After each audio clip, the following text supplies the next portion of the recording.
Welcome back.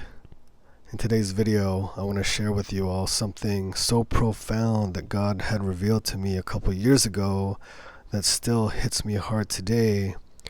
And by sharing it, I hope it helps you all in your journey getting closer to God.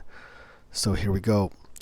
About 2 years ago, my friend Barnabas and I and a couple others were at this charismatic event in California. And I had happened to see a friend of mine from high school's mom there, who previously I found out that she was charismatic, and so I was excited to see her there. So I ran over to meet with her and to talk with her while Barnabas stayed behind. And so while we were talking, Barnabas showed up, and I said, "Oh, here's my friend Barnabas. I asked, can you pray for him? He could really use your prayers right now."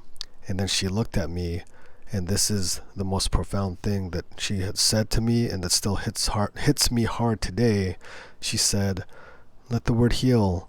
You can't ask for him. He has to want it. He has to ask for the prayers." And I was so blown away, like, dang. Like, that's pretty intense. Like, that person has to want it.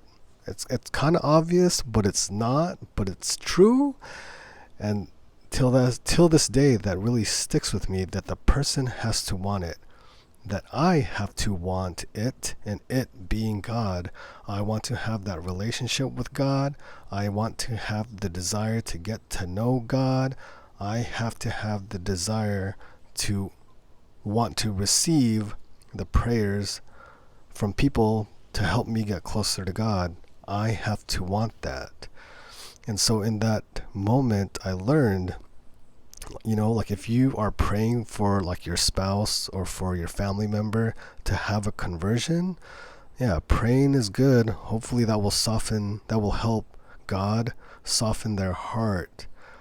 But ultimately, it has to come from the person to want it.